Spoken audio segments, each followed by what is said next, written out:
Saya justru ingin tahu, ada tidak penguasa atau DPR berani mengatakan inilah draft terakhir dari rancangan undang-undang Omnibus Law Cipta Kerja yang kemarin disahkan oleh DPR dan pemerintah.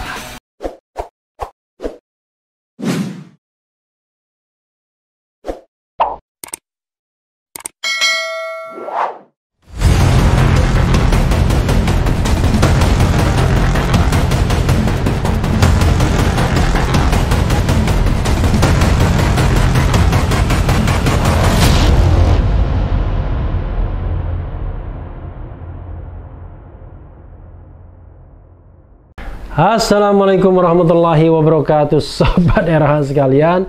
Jumpa lagi kita di channel yang keren ini, Keren Cadas. Tapi masih banyak berita yang bisa kita kejar, bisa kita uber ya.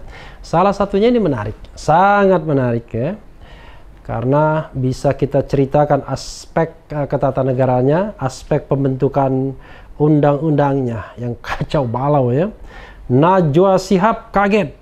Anggota Balik DPR RI akui draft Undang-Undang Cipta Kerja belum mereka terima. Pikiran rakyat, pengesahan Undang-Undang Cipta Kerja alias Omnibus Law masih menjadi kontroversi di masyarakat. Pengesahan yang tampak terburu-buru untuk Undang-Undang Cipta Kerja Omnibus Law dengan ratusan halaman itu menyebabkan timbulnya unjuk rasa di berbagai daerah. Anggota Badan Legislasi Dewan Perwakilan Rakyat Republik Indonesia Balik DPR RI, Ledia Hanipa Amaliah, Amaliah ya kayak anak saya namanya ya, membongkar bagaimana proses pembahasan Undang-Undang Cipta Kerja Omnibus Law kepada Najwa Shihab. Legislator dari fraksi Partai Keadilan Sejahtera PKS itu mengakui DPR RI kekurangan waktu untuk membahasnya secara keseluruhan. Ada beberapa hal memang betul sangat cepat, karena juga kalau menurut kami ada hal-hal yang masih kurang untuk dipenuhi, ujarnya dikutip pikiranrakyat.com dari kanal YouTube Najwa Shihab. Prosedur yang paling kurang menurut Ledia dan timnya ialah pengambilan aspirasi atau masukan dari masyarakat umum, pakar, dan lain-lain. Sudah dilakukan tetapi masih kurang banyak, karena itu yang sangat penting, krusial, tegasnya. Ledia pun mengaku pihaknya sudah berupaya untuk memperbanyak aspirasi di masa reses kepada konstituen. Sayangnya hal ini dirasa belum cukup. Apalagi Undang-Undang Cipta Kerja berusaha mengubah 79 undang-undang sekaligus. Gila. Bayangkan mengubah satu undang-undang aja susah ya. Jadi sobat RH sekalian, sampai poin ini saya ingin membahas begini. Dulu saya berpikir Undang-Undang Cipta Kerja, atau waktu itu belum ada judul, karena Presiden Jokowi pada pidato pada masa jabatan kedua itu menyebutkan Omnibus Law dalam dua hal: mempermudah investasi dan juga menciptakan lapangan kerja. Awalnya akan dibuat dua undang-undang, dua Omnibus Law tentang investasi, kemudahan berinvestasi, dan pembukaan lapangan kerja. Tetapi rupanya barangkali penasehatnya mengatakan jangan menggunakan kata investasi, nanti orang alergi, seolah-olah membuka negara ini kepada investor asing. Jadi seperti neoliberalisme. Maka kemudian akhirnya cuma ada satu undang-undang, yaitu Undang-Undang Cipta Lapangan Kerja atau Ciptaker, Cipta Kerja, yang secara judul, secara psikologis mungkin mudah akan didukung.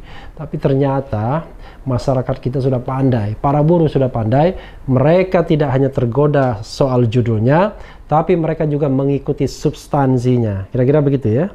Memang mengatur 79 undang-undang gak gampang, Mbak Nana. Karena ada banyak hal yang harus terkait satu sama lain, jelas Ledia. Ya jelas gak gampang ya. Karena saya saja orang hukum, memahami satu aspek hukum saja susahnya minta ampun. Saya yakin sobat era sekalian, tidak ada satupun orang di Republik ini yang menguasai secara persis Undang-Undang Ciptaker ini.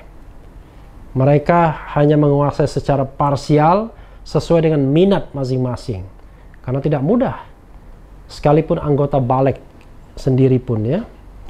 Lebih lanjut, Ledia menuturkan bahwa isi Omnibus Law harus mampu dibahas secara komprehensif.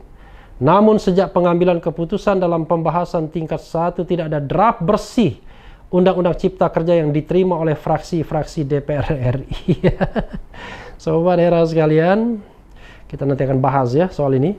Jadi saya khawatir sebenarnya opsi yang ada banyak sekali. Itu lebih karena memang enggak pada megang draftnya itu, tutur Lydia. Pernyataan tersebut membuat Najwa Shihab terkaget-kaget. Anda sampai sekarang belum pegang draftnya juga, Bu? Tanya Najwa. Saya sampai tadi siang sudah minta tetapi belum dapat, jawab Lydia singkat. Bahkan anggota DPR RI, anggota balik belum dapat draftnya, tanya Najwa dengan nada tak percaya. Katanya masih dirapikan dalam beberapa hal yang teknisnya, balas sang anggota dewan. Baik, karena kami juga meminta dan belum dapat, saya pikir, wah karena media mungkin belum dapat.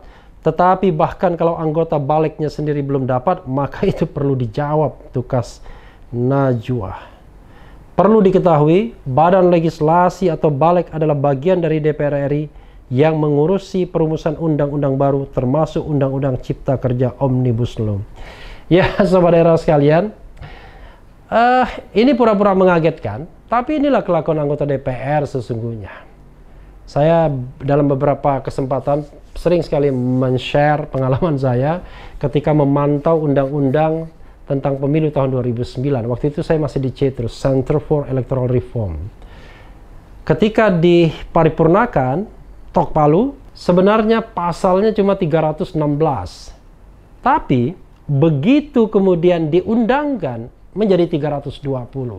Alasannya sebenarnya ada pengelompokan pasal yang sebenarnya harusnya dipisah, digabung.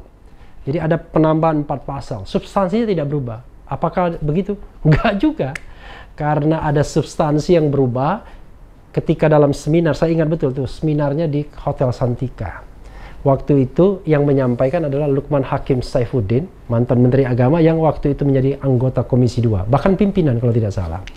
Dia dalam diskusi oleh waktu itu yang mengadakan kelompok civil society menjelaskan mengenai sistem pembagian kursi dan lain sebagainya. Dan ada kekeliruan yang fatalistik yang itu saya sampaikan kepada Lukman Hakim Saifuddin. Dan kalau itu tidak dibenarkan, maka pemilunya akan menjadi pemilu yang keliru, yang paradigmanya nggak benar. Begini, dalam prinsip pembagian kursi itu, sobat daerah sekalian, ada yang namanya the largest remainder, yaitu sisa suara terbanyak. Nah, begini contohnya. Kalau misalnya ada 2 partai politik, satu partai politik mendapatkan 100 suara, 2 partai politik lainnya, yang kedua maksud saya, mendapatkan katakanlah 70 suara. Sementara BPP bilangan pembagi pemilihannya misalnya 80 suara. Nah, pada penghitungan tahap pertama, Partai A tadi akan mendapatkan 1 kursi dengan sisa suara 20. Jadi 80 dikurangi 100 dikurangi 80 jadi tinggal 20.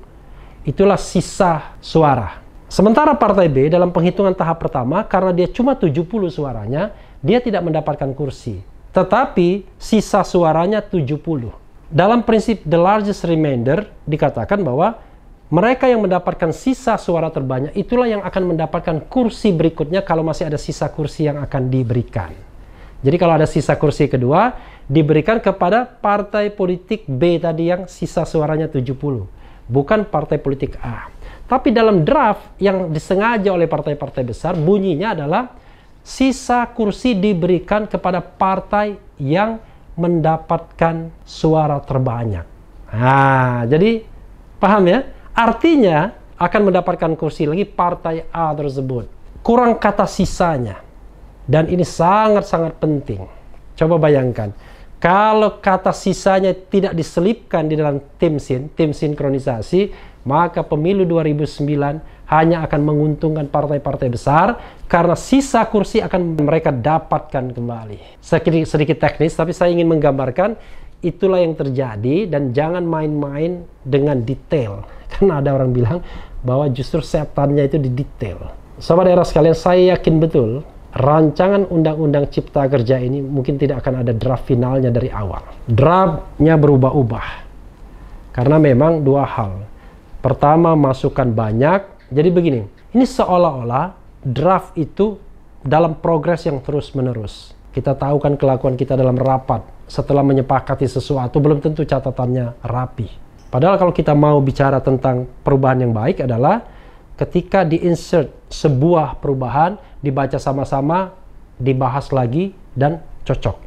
Ketika dibawa ke rapat paripurna, harus satu draft yang final. Nah, celakanya, pada pengesahan rancangan undang-undang Ciptaker tersebut, tidak semua anggota DPR dibagikan. Bahkan tidak dibagikan. Jadi kita tidak tahu persis draft finalnya seperti apa. Nah, inilah yang menjadi soal. Sampai hari ini saya yakin tidak tahu draft finalnya. Makanya jangan heran, Balik mengatakan draft yang beredar adalah draft palsu. Tapi anggota Balik sendiri tidak tahu draft finalnya seperti apa. Saya menduga bahwa sekarang ini ada upaya untuk, ya seperti yang saya katakan dalam video terdahulu, ada sweetener. Ada perubahan-perubahan yang akan dilakukan baik oleh tim sinkronisasi yang terdiri dari DPR dan pemerintah, maupun dari pihak-pihak lain, mungkin Sekretariat Negara kah, mungkin Kementerian Hukum dan HAM kah. Masalahnya adalah kita semua, masyarakat, buruh yang berunjuk rasa, tidak memiliki basis untuk mengkanter kalau perubahan-perubahan itu terjadi. Karena dengan gampang penguasa akan bilang, wah itu draftnya adalah draft yang keliru. Padahal iseng sekali kalau orang kemudian mendapatkan draft yang keliru ya, apalagi bentuknya sudah PDF. Ya oke, bisa jadi ada orang yang sengaja mengacak-ngacak untuk memancing di air keruh. Tetapi yang jadi persoalan adalah kan dengan mudah. DPR tinggal mengupload draft final tersebut agar kita memiliki semuanya. Jadi ada satu, katakanlah website, satu sumber yang bisa dirujuk. Ini adalah draft final. Sampai video ini dibuat, Sobat Era sekalian, saya belum mendengar sumber itu. Saya mendapatkan draft-draft itu dari grup-grup WhatsApp. Dari teman yang mengirimkan kepada saya. Yang jangan-jangan draft yang juga dianggap tidak final. Jadi soalnya adalah ketika misalnya Balik DPR mengatakan itu draft palsu dan lain sebagainya, maka disinilah sesungguhnya ada proses yang sangat tidak bertanggung jawab, tidak akuntabel. Kalau prosesnya akuntabel, sesungguhnya ketika persetujuan, draft itu harus diberikan. Dan harus satu. Sekarang era elektronik sesungguhnya. Kan bisa diakses. Apalagi sesuatu yang sudah siap diparipurnakan. Kalau belum bersih dan masih mungkin ada perubahan, harusnya tidak boleh diparipurnakan. Karena pasca paripurna, Sobat Era sekalian, sebuah RUU tidak boleh lagi ada perubahan, even satu ayat pun, atau bahkan satu titik koma pun. Harusnya begitu idealnya. Tapi kadang hal-hal seperti ini diremehkan oleh DPR, sampai kemudian ada protes dari masyarakat terhadap RUU tertentu. Jadi, saya justru ingin tahu, ada tidak penguasa atau DPR berani mengatakan inilah draft terakhir dari rancangan undang-undang Omnibus Law Cipta Kerja yang kemarin disahkan oleh DPR dan pemerintah. Karena kalau mereka mengeluarkan draft itu, jangan-jangan nanti ada anggota DPR yang mengatakan, oh enggak, draft itu adalah draft yang keliru karena yang kami dapatkan adalah draft yang ini. Jadi sangat mungkin dari ratusan anggota DPR itu ada 1, 2, 10 anggota DPR yang mendapatkan draft sebelum pengesahan dalam paripurna atau persetujuan dalam paripurna. Jadi undang-undang Ciptaker ini betul-betul mengajarkan kepada kita banyak aspek tentang pembentukan peraturan perundang-undangan yang amburadul salah satunya. Ya Sobat Era sekalian, itu saja Uber kali ini. Yang penting tetap di channel ini, karena di channel ini Anda akan dirayu, ditipu, dibaperin, dicecar, diuber pula di jalur khusus. Karena channel ini adalah channel yang mengancam, memeras, dan membenci. Jangan lupa subscribe, like, comment, and share.